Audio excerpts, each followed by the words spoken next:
শুধুমাত্র সুজি দিয়েই এমন পুরভরা পিঠে তৈরি করা যায়, সেটা আপনারা না বানিয়ে খেলে বুঝতেই পারবেন না।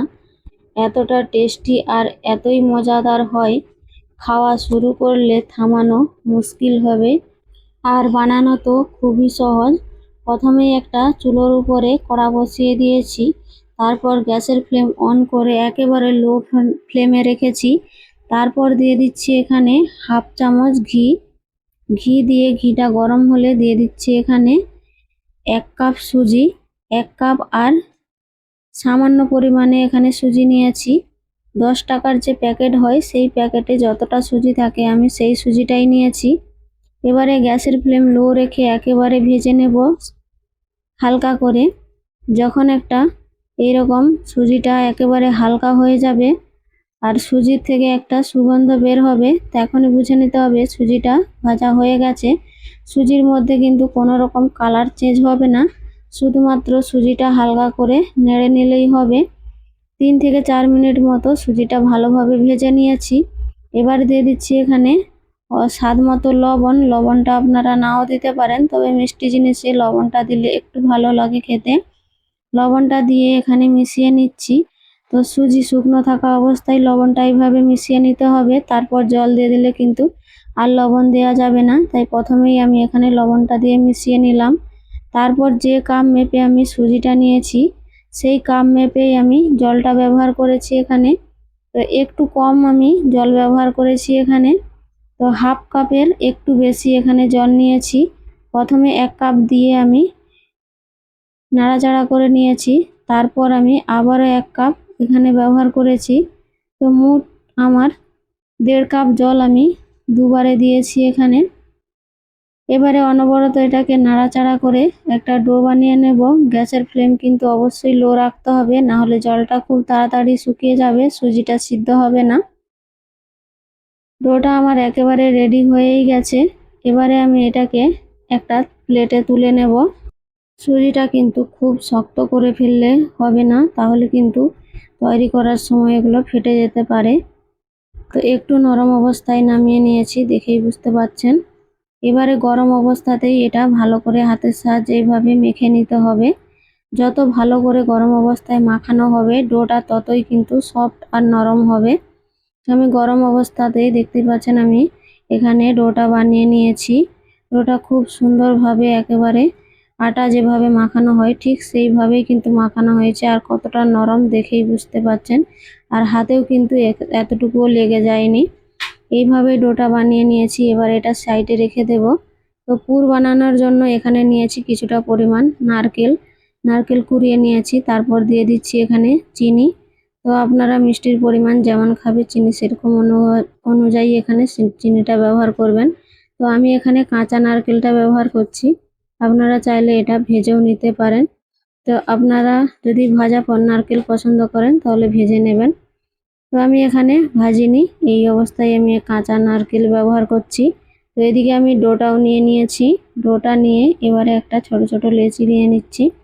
ছোট লেচি নিয়ে এবার একটা হাতের তালুতে ঘুরিয়ে গোল বানিয়ে নেব। তারপর একটা বাটি তৈরি করে নেব। বাটিটা কিন্তু খুব বড় হবে না, একটু ছোট করে মোটা করে এটা একটু বানাতে হবে, যাতে এর ভিতরে কোনো রকম বাতাস না থেকে যায়। আর পুরটাও কিন্তু একটু বেশি পরিমাণে দিতে হবে, যাতে পিঠের পুরটা ভর্তি থাকে, তাহলে কিন্তু এর মধ্যে কোনো রকম বাতাস থাকবে না।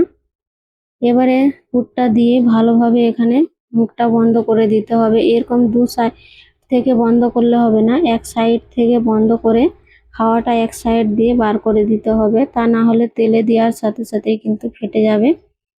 তো মুখটা ভালোভাবে বন্ধ করে নিয়ে এবারে একটু হাতের সাহায্যে এভাবে গোল করে নেব। তো দেখেই বুঝতে পারছেন কেমন আমি বানিয়েছি। একেবারে পুর পিঠে যেভাবে বানানো হয় ঠিক সেইভাবেই আমি বানিয়ে নিয়েছি। এইভাবে সবগুলো আমি বানিয়ে নেব। তো আমার সবগুলো এখানে বানানো হয়ে গেছে। তো 1 কাপ সুজি দিয়ে কতগুলো পিঠে বানানো হয়েছে দেখেই বুঝতে পারছেন। এবারে আমি এদিকে একটা কড়া বসিয়ে তেল গরম করে নিয়েছি। তেলটা কিন্তু খুব হাই হিটে গরম করে নিতে হবে। দেখেই একটা বুঝতে পারলেন যে একটা আমি ডো দিয়ে দেখাচ্ছি। ডোটা যখন এইরকম তেলের উপর ভাসবে তখন কিন্তু দিতে হবে, তা না হলে এগুলো দিলেই ফেটে যাবে।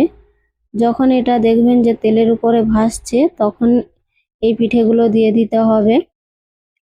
এইভাবে চেক করে নেবেন তেলটা ঠিকঠাক গরম হয়েছে কিনা। তো এবারে একে একে পিঠেগুলো আমি দিয়ে দিচ্ছি। পিঠেগুলো দিয়ে কিন্তু খুন্তির সাহায্যে নাড়ানো চলবে না, এইভাবে একটু কড়াটা নাড়িয়ে দিয়ে তেলটা যাতে উপরের দিকেও লেগে যায় সেই রকম করে একটু ঘুরিয়ে ঘুরিয়ে দিতে হবে। যখন উপরটা একটু শক্ত হয়ে যাবে তখন কিন্তু এইভাবে খুন্তির সাহায্যে উল্টে পাল্টে ভালো করে ভেজে নেব। আর গ্যাসের ফ্লেমটা কিন্তু প্রথম থেকেই আমি হাই থেকে একটু নিচে রেখেছি। এগুলো কিন্তু খুব তেজ আঁচেই ভেজে নিতে হবে। তো এগুলো আমার ভাজা হয়ে গেছে, এবার একে একে উঠিয়ে তুলে নিচ্ছি আমি। বাকিগুলোও সেম পদ্ধতিতে আমি ভেজে নেব। তো সবগুলো আমার ভাজা হয়ে গেছে। এবার একটা প্যান বসিয়ে দিয়ে দিচ্ছি এখানে 1 কাপ চিনি। তো যতটা সুজি নিয়েছি ততটাই আমি এখানে চিনি ব্যবহার করেছি। আর দিয়ে দিচ্ছি ওই কাপেরই হাফ কাপ জল।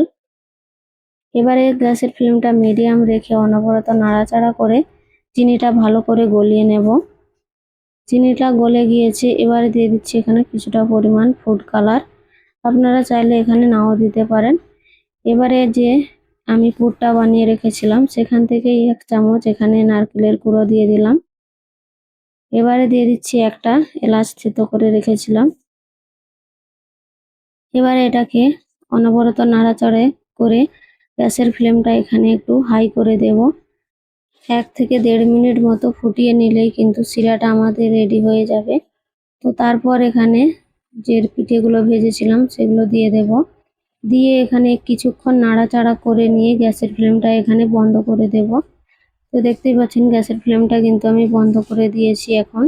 এবারে এটাকে ঠান্ডা হওয়া পর্যন্ত অনবরত এইভাবেই নাড়াচাড়া করতে থাকবো আর উল্টে পাল্টে দেব যাতে চিনির শিরাটা ঠান্ডা হওয়া পর্যন্ত এর গায়ে সুন্দরভাবে লেগে যায়।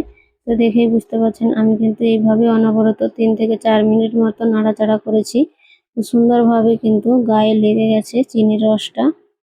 তো কত সহজ বানানো যত সহজ খেতেও কিন্তু ততটাই টেস্টি। ভালো লাগলে একটা লাইক দিয়ে দেবেন, শেয়ার করে দেবেন। নতুন বন্ধু হয়ে থাকলে চ্যানেলটাকে সাবস্ক্রাইব করে